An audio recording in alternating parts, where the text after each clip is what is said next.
कुछ फायदा हो। Welcome sir.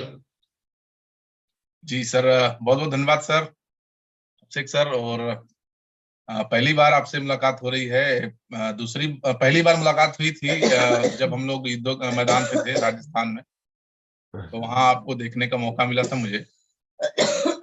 और आज मुझे आपके सानिध्य में आके बोलने का मौका मिल रहा है, ये भी हमारा एक बहुत बड़ा सौभाग्य है सर। और जैसे मुझे पता चला कि नहीं, मुझे अपनी स्टोरी यहाँ शेयर करना है, तो मैं बहुत ज्यादा एक्साइटेड था। क्योंकि दुनिया में कहते हैं ना सर, स्टोरी तो सभी की होती है, लेकिन उस स्टोरी को बताने के लिए कोई प्लेटफॉर्म नहीं होता है। और हम सब लोग लकी हैं कि आरसीएम बिजनेस ने हमको वो प्लेटफॉर्म दिया कि हम अपनी स्टोरी पूरी दुनिया को सुना सके। तो बहुत बहुत धन्यवाद सर। तो शुरू करते हैं सर। मेरा नाम रंजीत सिंह है और मैं नागपुर से बिजनेस की शुरुआत किया, लेकिन फिलहाल अभी मैं मुंबई में रहता हूँ। मुंबई से पूरे इंडिया में बिजनेस को मैं अभी बिल्ड कर रहा हूँ। रहने वाला मैं बनारस का हूँ। बनारस के बगल में एक छोटा सा जिला है चंदौली का। उस चंदौली जिले से मैं रहने वाला हूँ। और मैं एक किसान का बेटा हूँ। मेरे पिताजी खेती करते हैं और मैं गांव में रहता था। और जैसे आम जीवन में भी हर व्यक्ति नौकरी पाने के लिए आर्मी की दौड़ लगाता है, पुलिस की दौड़ लगाता है, मैं भी उस प्रयास में था कि मुझे भी नौकरी मिल जाए। और मैं प्रयास भी किया, और प्रयास करते करते बहुत बार मैं छट जाता था। कभी घुटने में छट गया, तो कभी रेस में छट गया। तो उस प्रयास करते करते आगे बढ़ता गया। तभी ऐसा लगा कि नहीं, अब कैसे होगा, क्योंकि किसान आज हर व्यक्ति किसान है, लेकिन किसानी की तरफ नहीं जा रहा। तो अपना भी मेरे पिताजी चाहते थे कि नहीं, हमारे बेटे आगे बढ़े। उसी दौरान मुझे अपने बुआ के पास जाने का मौका मिला। और मेरे बुआ के लड़के आदरणीय अजीत प्रताप सिंह, एक बार मैं चाहता हूं कि सर को जोरदार ताली होना चाहिए। अजीत प्रताप सिंह से मेरी मुलाकात हुई और उन्होंने कहा कि आप पढ़ाई लिखाई करके बेरोजगार हैं। वो भी पढ़ाई लिखाई करके बेरोजगार थे। तो हम दोनों लोग मिलके, उन्होंने कहा कि चलिए हम लोग दोनों मिलके काम करेंगे। तो यूपी और बिहार के बीच में एक सर नौबतपुर जगह है जो बॉर्डर होता है, बॉर्डर एरिया। वहां पे हम लोगों ने ट्रांसपोर्ट की शुरुआत की। और ट्रांसपोर्ट की शुरुआत की, वहां जो गाड़ियां आती थी उनके कागज को हम लोग सही करते थे। वहां से सर हमने पैसा कमाना शुरू किया। और धीरे धीरे धीरे हम लोग वहाँ पैसा भी कमाना शुरू कर दिए। लेकिन फिर जो बड़े भैया थे, हमारे बुआ के जो बड़े लड़के थे, उन्होंने कहा कि ये सब पढ़े लिखे लड़के हैं और वहां अगर हम ये रहेंगे तो ये बिगड़ जाएंगे।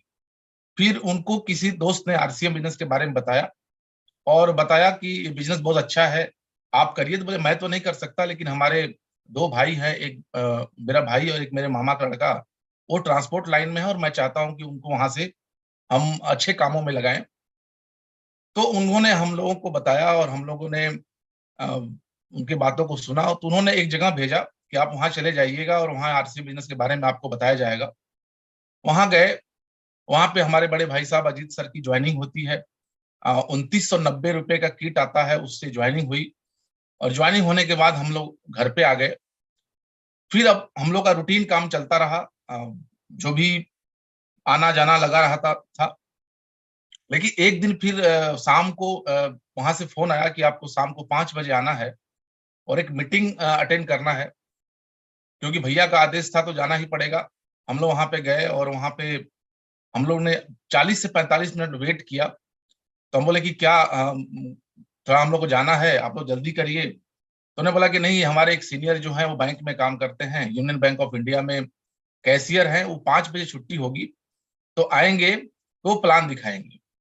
और वो उनके इंतजार में हम लोग रहे और वो आए। और वो गुरु जो है हमारे, जिनके इंतजार में हम वहां थे, वो हिंदुस्तान की बहुत बड़ी शख्सियत है, स्टार रूबी आदरणीय डी कुमार, सभी लोग जानते होंगे। तो डी कुमार सर आए और हम लोग को वहां पे प्लान दिखाए। और प्लान दिखाने के बाद हम लोग अपने घर में गए। हम लोगों ने धीरे धीरे धीरे आरसीएम की शुरुआत की। और मैं बताना चाहता हूँ कि उतना ज्यादा संघर्ष नहीं था लाइफ में जब हम थे वहां। और ट्रांसपोर्ट लाइन में भी हम लोग थे तो बहुत ज्यादा संघर्ष नहीं था, जिंदगी बहुत अच्छे से चल रही थी। एक अच्छे खासे किसान, जो हमारे यूपी में जो हमारा बेल्ट था, वो यूपी में धान का कटोरा कहा जाता है, उस बेल्ट से मैं आता था। तो बहुत ज्यादा लाइफ में संघर्ष नहीं था और हम लोग कम उम्र में पैसा भी कमाना शुरू कर दिए थे। लेकिन साथियों, जब हमने आरसीएम की शुरुआत की, और आरसीएम जब डी कुमार सर से मिले और बोले कि ये नौकरी करते हैं यूनियन बैंक ऑफ इंडिया में, ये जब आरसीएम कर सकते तो हम भी कर सकते, तो वहां से हम लोगों ने आरसीएम की शुरुआत की। और उस समय हम लोगों ने अपने पर्सनल अफोर्ट से जो जो हम लोग के परिचय थे, उससे बहुत सारी ज्वाइनिंग हम लोग करा दिए, और जिसके पास जाते थे ज्वाइनिंग कर लेता था, क्योंकि यही बताया गया था कि आपको आरसीएम में ज्वाइन करना है। लेकिन धीरे-धीरे हम लोग आगे बढ़ते गए। कुछ लोग ज्वाइन करते थे, कुछ लोग नहीं भी करते थे। लेकिन उसी दौरान हमारा बिज़नेस हमारे राज्य से अलग नागपुर शहर में गया। जब नागपुर शहर में गया तो वहाँ बिज़नेस जब स्टार्ट हुआ, जो धीरे-धीरे स्टार्ट हुआ, और वहाँ पे एक व्यक्ति थे जिसका नाम था इश्तियाक बेग, और उन्होंने कहा कि सर यहाँ पे किट नहीं मिल रहा है, आपको किट लेके आना होगा। और ये जो स्टोरी जो बात है, अभी मेरी जो स्टोरी है ना, वो आरसीएम से पहले ऐसा नहीं कि बहुत आपको परेशान करने वाली स्टोरी है, लेकिन हाँ, आरसीएम में आने के बाद में मैं कुछ समय बहुत संघर्ष किया, और संघर्ष का बहुत बड़ा रिजल्ट मिला। तो मैं जब वहाँ गया तो उन्होंने कहा कि यहाँ 50 किट चाहिए, और हमने बनारस से 50 किट हम नागपुर लेकर गए, और पहली बार लाइफ में मैं ट्रेन से किसी अलग शहर में गया। रिजर्वेशन नहीं था। 50 किट को हमने पार्सल किया। पार्सल करने के बाद में हम जनरल बोगी में गए, क्योंकि आइडिया था नहीं, हम यंग थे। और उस जनरल बोगी में इतनी भीड़ थी, वो यूपी बिहार से जो ट्रेनें जाती हैं महाराष्ट्र की तरफ, बहुत भीड़ थी, और उस भीड़ में मैं लगभग कई घंटे तक खड़ा रहा। और कुछ ऐसा समय आया, इटारसी एक जगह है, इटारसी जाने के बाद में मैं अपने सीनियर को फ़ोन किया, और कि अब मैं नहीं जा पाऊँगा, क्योंकि खड़े-खड़े पूरा पैर दर्द कर रहा था, भीड़ इतनी थी, ऐसा लगा कि मैं वहीं पे उतर जाऊँगा। पहली बार जोश था, जोश से ये सब कुछ हो गया।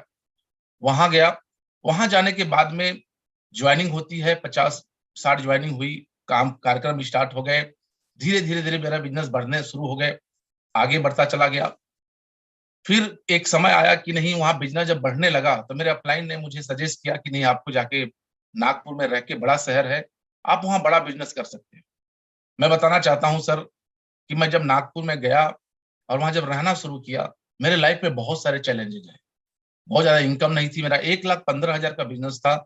उसी टाइम मैं नागपुर में इस बिज़नेस को खड़ा करने के लिए गया। एक छोटा-सा रूम लिया, और वहाँ काम करना शुरू किया। फिर बोले काम करने के लिए हमको साधन चाहिए, कब हम बस से, ऑटो से करेंगे। तो फिर मैंने अपनी गाड़ी जो मैंने यूपी में थी, उस गाड़ी को चलाते हुए बनारस से नागपुर आया बाइक से। और मेरी ये स्टोरी है, पूरा इंडिया जानता है, सर भी जानते हैं, वत्सर सर लोग। मैं बनारस से बाइक को चलाते हुए आया। नई बाइक थी, और मैं सोचा कि इसको अगर हम ट्रेन में डालेंगे तो खराब हो जाएगी। हमने वहाँ से चलाते हुए आया, और वहाँ हमने काम करना शुरू किया। एक छोटे से रूम में रहा, ना हमको खाना बनाने आता था, ना हमको बहुत ज़्यादा नॉलेज था, लेकिन पैसा भी बहुत ज़्यादा मेरे पास नहीं था।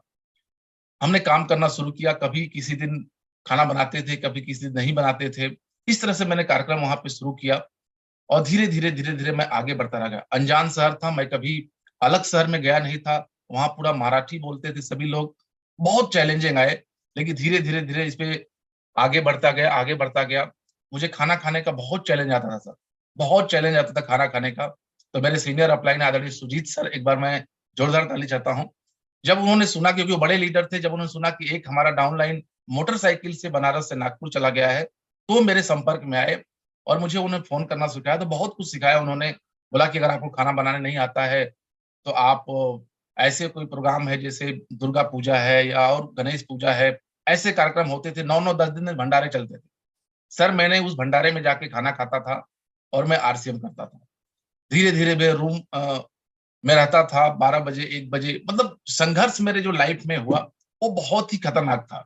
धीरे-धीरे आगे बढ़ता गया, और एक बार एक ऐसा दिन आया, मुझे एक पिकअप सेंटर खुलवाना था, और पिकअप सेंटर खुलवाने के लिए मुझे एक ऐसे जगह 40 दिन रहना पड़ा।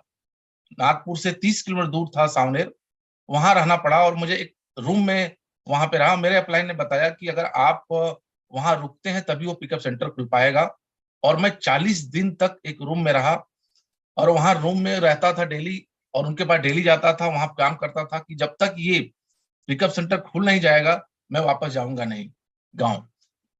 धीरे-धीरे 40 दिन के बाद पिकअप सेंटर भी खुला, कार्यक्रम भी आगे बढ़ता गया। चैलेंज वही होते थे, शादी नहीं हुई थी, इसलिए मैं सारा कुछ फेस कर गया।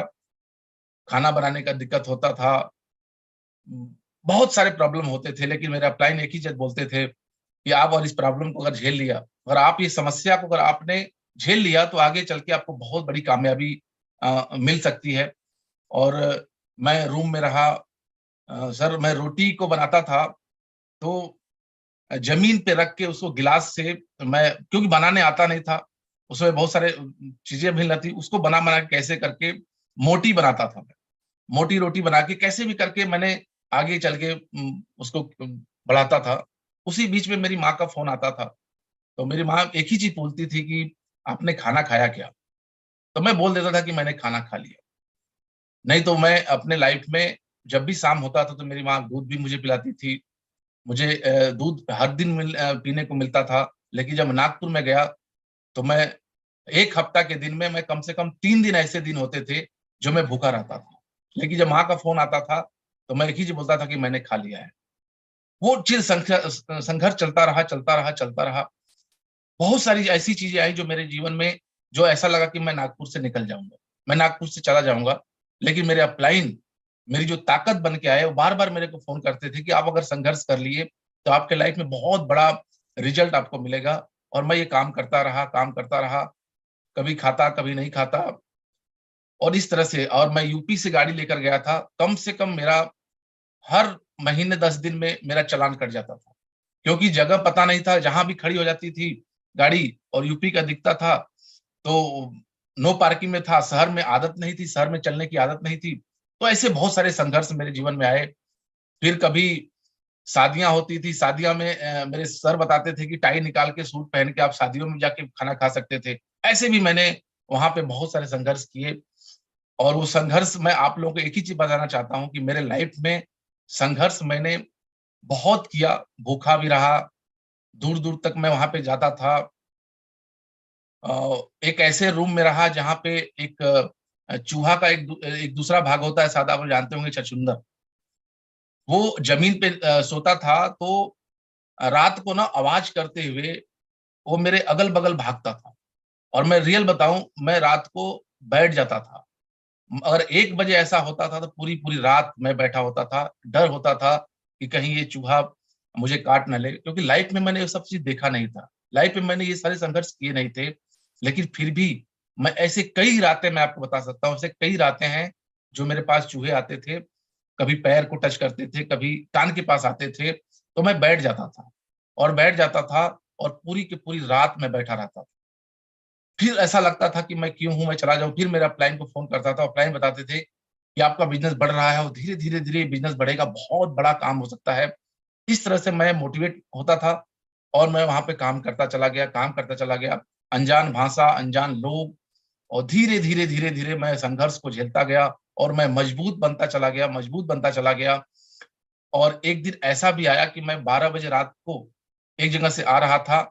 और उस समय नया-नया विप्रो का लैपटॉप लॉन्च हुआ था। मैंने नया-नया लैपटॉप लिया था और मुझे कुछ लोगों ने बाइक से मुझे पीछा किया अनजान शहर में, और बाइक से लगभग 7 किलोमीटर तक उन्होंने मुझे पीछा किया, मुझे पकड़ने का प्रयास किया। और एक जगह उन्होंने रोक लिया गाड़ी को और बोले कि दो लैपटॉप दो, बैग दो। लेकिन मैं थोड़ा-सा हिम्मत वहाँ जुटाया और मैं भागा निकला वहाँ से गाड़ी करके। फिर मैं लगा कि मैं अब बचने वाला नहीं हूँ। फिर एक क्रॉसिंग आया, क्रॉसिंग पे रुक गया। अब तो लगा कि अब तो मैं बचने वाला नहीं हूँ। और फिर जैसे ही वो मेरे पास आए तब तक क्रॉसिंग खुल गया। किसी भी तरह से मैं अपना जान बचाया हूँ सर। मेरे लाइफ में वो बात मैंने आज तक परिवार को शेयर नहीं की। मेरे लाइफ में ऐसे-ऐसे खतरे हुए इस बिज़नेस में आने के बाद में। लेकिन सारा संघर्ष को मैंने झेला। सारे जो रिस्क था ना, वो मैंने लिया। और मेरे अपलाइन एक ही चीज़ बताते रहे बार-बार कि आप लगे रहिए, लगे रहिए, लगे रहिए, आप एक दिन सक्सेस हो जाएँगे साथियों। मैं लगा रहा, उसका नतीजा रहा कि धीरे-धीरे वहाँ पे रॉयल्टी अचीवर को मैंने बनाया, फिर टेक्निकल अचीवर वहाँ पे तैयार किया। और आज वहाँ पे लगभग 6 टेक्निकल अचीवर और आज 1 एमराल्ड अचीवर नागपुर में पैदा हो गए। वहाँ से पचासों लाख का बिज़नेस वहाँ से आता है सर। मैं आज स्टोरी तो कहते हैं कि बड़े लेवल पे जाने के बाद तो स्टोरियाँ और बन जाती हैं। लेकिन मेरी जो स्टोरी ये है कि आरसीएम के बाद आरसीएम में आने के बाद में ये जो मेरी स्टोरी थी, इस स्टोरी को मैंने, ये जो संघर्ष मैंने जीवन में जिया, ये क्यों जिया? क्योंकि मुझे बड़ा काम करना था। मेरे सामने अगर संघर्ष होते थे ना, तो भी मुझे दिखता था कि मुझे नागपुर में बहुत बड़ा बिजनेस खड़ा करना है, बहुत बड़ा बिजनेस खड़ा करना है। मैंने 3 से 3.5 साल तक लगातार, जब शादी नहीं हुई, लगातार मैं नागपुर में रहा, बिजनेस को बिल्ड किया, और बिल्ड करने के बाद आज वहां पे बहुत बड़ा बिजनेस हो चुका है। फिर मैं वहां से मेरा बिजनेस गुजरात में आया, मेरा बिजनेस गोवा में आया, मुंबई में आया। तो मैं मुंबई में मैं आज शिफ्ट हूँ, मैं मुंबई में रहता हूँ। मैंने शुरुआत किया था 1,15,000 से बाहर जाने का, मैं कभी लाइफ में बाहर गया नहीं था, और मैं शुरुआत एक 15 से किया था। और आज मैं मुंबई जैसे शहर में हूँ, एक शानदार अपार्टमेंट में रहता हूँ, और मेरी जो लाइफ स्टाइल है बहुत ही शानदार है। इस बिजनेस से मैंने शुरुआत 511 रुपए से किया था, और एक महीने की जो हाईएस्ट इनकम मेरे पास आई वो 1,24,843 रुपए की इनकम आई। मैसेज क्या है? मैसेज यही है कि आपके लाइफ में अगर संघर्ष नहीं है, आपके लाइफ में अगर संघर्ष नहीं है, तो कहीं ना कहीं आप अभी सक्सेस के रास्ते पे नहीं है। अगर आपके जीवन में संघर्ष है, आपके जीवन में संघर्ष अगर हो रहा है, तो ये समझ लीजिए कि आप सही रास्ते पे चल रहे हैं। आपके लाइफ में कुछ ना कुछ बड़ा होने वाला है। मेरे लाइफ में हुआ, मैंने संघर्ष बहुत किया। शायद ये 20 मिनट में मैं अपने संघर्षों को, एक एक चीजों को नहीं दर्शा सकता, लेकिन मैंने संघर्ष किया। और वो संघर्ष मेरे जीवन में क्या हुआ कि आज नागपुर में बहुत बड़ा बिजनेस हुआ, और आज मैं मुंबई जैसे शहर में रहा हूँ। मैं सर 3 भाई हम लोग हैं। मेरा एक छोटा भाई जो है वो सीआरपीएफ में कमांडो है, और वो मंत्रियों के साथ में वो रहता है। हम 2 भाई हैं, और हम दोनों भाई मुंबई में रहते हैं। हमारे एक बड़े भाई हैं जो मुंबई में सिक्योरिटी कंपनी चलाते हैं, और मैं यहाँ पे full time sir RCM business करते हैं हम लोग। और आज के डेट में लाइफ बहुत बढ़िया है, बहुत शानदार है। हाँ, सबकी शानदार लाइफ हो सकती है अगर आप संघर्ष करने को तैयार हैं। अगर आप संघर्ष में बने रहने के लिए अगर कामयाब हैं, और आपकी चाहत है कि हम बने रहेंगे। बहुत लोग छोड़ के भाग जाते हैं। अगर मैं छोड़ के भाग गया होता तो शायद मुझे पूरा हिंदुस्तान नहीं जानता। अगर मैं छोड़ के भाग गया होता तो शायद नागपुर के नाम से मैं नहीं जाना जाता। अगर मैं छोड़ के भाग गया होता, मैं उस संघर्षों को नहीं झेल पाता, तो शायद बीसी सर जैसे आज बड़ी शख्सियत मुझे नहीं जानती। आज वत्स सर मेरे को नहीं जानते। आज टीसी सर भी मेरे को कहीं ना कहीं जानते हैं। तो कहीं ना कहीं अगर मैं अपने जीवन में अगर जो भी कुछ बन पाया हूं, तो उसमें सबसे बड़ा रोल है कि मैंने अपना घर छोड़ा। घर छोड़ने के बाद अपने लाइफ में वहां मैंने रहने का प्रयास किया जहां मेरे जीवन में बहुत सारे संघर्ष थे, तो उसको मैंने झेला, उसको मैंने फेस किया। और आज उसका नतीजा क्या रहा कि मैं एक एमरॉल्ड लेवल पे आके खड़ा रहा। और अब तो लाइफ, कहते हैं ना, गाड़ी अब तो पटरी पे आ चुकी है, अब तो गाड़ी एक रनवे पे आ चुकी है। अब तो भागना है सिर्फ, अब तो दौड़ना है, और इसको आगे तक दौड़ाते जाना है साथियों। तो लास्ट में आपसे एक ही चीज कहना चाहेंगे कि मेरे लाइफ में आरसीएम से पहले बहुत ज्यादा संघर्ष नहीं था, लेकिन आरसीएम को बिल्ड करने के लिए मेरे लाइफ में संघर्ष हुए, और उन संघर्षों को मैंने डट के मुकाबला किया। मैं कहना चाहता हूं, उन संघर्षों को, मेरे पास और भी संघर्ष हुए, शायद वो 20 मिनट में नहीं बता सकता, लेकिन मैं उस संघर्षों से भागा नहीं, उस संघर्षों से मैं डटा रहा, उन संघर्षों में मैं काम करता रहा, अपने आप को मोटिवेट करता रहा, और उसका एक ही रिजल्ट रहा कि मैं सक्सेस हुआ। तो संघर्ष अगर है तो लाइफ में कहानियां आपकी बनेंगी, आपकी कहानी बन सकती है। और यहाँ पे जितने भी लोग बैठे हैं, अगर आप संघर्ष करना चाहते हैं, क्योंकि आरसीएम बिजनेस तो बहुत बड़ा है। आरसीएम बिजनेस तो अभी तो एक छोटा सा लेवल है, अभी तो आरसीएम में बड़े बड़े लेवल पे जाना है, और उस लेवल तक जाने में भी बीच में जो संघर्ष आएंगे उसको भी हमको फेस करना है। उस समय सतीश पंडित जी की एक कैसेट मुझे याद आती थी। वो कहते थे कि लाइफ में दाल रोटी तो आप अपने घर में भी पा सकते हैं, आपको छोटी मोटी नौकरी आपको अपने इलाके में मिल सकता है, आपके जिले में मिल सकता है, आपको स्टेट में मिल सकता है, लेकिन लाइफ में तरक्की अगर पाना है ना, तो आपको बाहर की गलियों में जाना पड़ेगा। और जैसे हम बाहर की गलियों में जाते हैं, वहां संघर्ष जरूर होता है, और उस संघर्ष को अगर हमने फेस कर लिया, उस संघर्ष को हमने अगर झेल लिया, तो हम सक्सेस हो सकते हैं। और इसमें सर सबसे बड़ा रोल अगर रहा मेरे लाइफ के इस जर्नी में, सबसे बड़ा रोल जो मुझे मोटिवेट करने का रहा सर, उसमें हमारे जो अप्लायंस सीरीज थी, जिसमें हमारे अजीत सर मेरे बड़े भैया थे, उनका बहुत बड़ा रोल रहा। उन्होंने बहुत मुझे मोटिवेट किया, और हर तरीके से मोटिवेट किया। उन्होंने पैसे से मोटिवेट किया, हर तरीके से वो मोटिवेट करते थे। उसमें हमारे बहुत सारे अप्लायंस हैं, सुशील सर हैं, नीरज कुमार सिंह है, संजीव सर हैं, और डी कुमार सर ने मुझे बहुत मोटिवेट किया, और कहा कि मैं आऊंगा, आप वहां खड़ा करिए। और सबसे बड़ा मेरे लाइफ में, मैं गांव में रहता था सर, मुझे कपड़े उपड़े पहनने का वो शौकीन नहीं था, उस तरह से कभी जीन्स टी शर्ट पहनते थे। लेकिन जब सुजीत सर के सानिध्य में आया, तो उन्होंने मुझे लाइफ स्टाइल सिखाई, उन्होंने मुझे कपड़ा पहनना सिखाया, मुझे रहना सिखाया। मतलब मेरे जो अपलाइन थे, उन्होंने मुझे इतना बढ़िया से तैयार किया, एक तरह से कहते हैं ना, एक सैनिक तैयार किया जाता है, इस तरह से मेरे अपलाइन ने मुझे तैयार किया, और तैयार करके मुझे आज इस लेबर पे लेकर आए, तो उनका बहुत बड़ा रोल है। मैं चाहता हूँ मेरे जो अपलाइंस हैं उनके लिए एक जोरदार ताली होना चाहिए। वो नहीं होते तो शायद मैं इस बिजनेस में यहाँ तक नहीं पहुंच पाता। तो उनका बहुत बड़ा रोल रहा। और आरसीएम भीलवाड़ा का मुझे बहुत बड़ा रोल रहा। भीलवाड़ा गया, वहां मुझे बहुत ताकत मिली। तो सब जब ताकत मिली सर ना, तो ये जितने भी संघर्ष मेरे जीवन में आते थे सब छोटे हो जाते थे। ये अब तक मुझे बहुत आगे जाना है। जब कहते हैं ना कि लाइफ में आपको जो चीजें दिखने लगती हैं, आपको जब दिखने लगती हैं, तो कुछ भी दिखता नहीं है सर कि आप क्या संघर्ष कर रहे हैं, क्या आपके लाइफ में चैलेंजेस आ रहे हैं। बस आपको दिखना चाहिए, आपका विजन बड़ा होना चाहिए। और आज मेरा विजन है कि मैं एक दिन स्टार रूबी बनूंगा, मैं एक दिन सफायर बनूंगा, और लाइफ में जो भी संघर्ष आएंगे उससे मैं डट के लड़ूंगा, फाइट करूंगा और आगे बढ़ने वाला हूं सर। तो मैं इसी शब्दों के साथ में बस मैं लास्ट चीजें बता के मैं अपनी बातों को विराम दूंगा। और अभिषेक सर को भी मैं 2 मिनट सुनना चाहूंगा। सर, पहली बार मैं आपको सुनने जा रहा हूँ। बस एक ही चीज कहना चाहूंगा, संघर्ष आएंगे, 100% संघर्ष आएंगे। किसी के बड़े आएंगे, किसी के छोटे आएंगे, किसी के दर्दनाक भी आ सकते हैं, किसी के कैसे भी आ सकते हैं। बस उस संघर्ष को आप फेस करिए, क्योंकि कहानियां सबकी नहीं बनती हैं। धीरू भाई अंबानी की कहानी है, लेकिन मुकेश अंबानी की कहानी नहीं है। क्योंकि धीरू भाई अंबानी की कहानी इसलिए है कि उन्होंने जिंदगी में संघर्ष किया। आज किताबें जो लिखी जाती है वो धीरू भाई अंबानी की लिखी जाती है। आज किताबें जीवनी जो पढ़ते हैं वो धीरू भाई अंबानी की पढ़ते हैं। लेकिन कहीं ना कहीं मुकेश अंबानी, अनिल अंबानी की कहानियां तो आगे होंगी, लेकिन आज हम धीरू भाई अंबानी की कहानी सुनाते हैं। अगर सच में कहानी बनाना चाहते हैं और सच में यहाँ आना चाहते हैं, तो इस बिजनेस को करिए। क्योंकि कहानियां बनाना, पैसे तो सभी लोग बना लेते हैं सर, पैसे तो बहुत सारे मिल जाता है, लेकिन कहानियां जो बनती है ना, वो इस प्लेटफॉर्म पे आके बनती है। और असली कहानी तब बनती है जब आप संघर्ष करते हैं और संघर्ष में फाइट करते हैं और आगे बढ़ते हैं।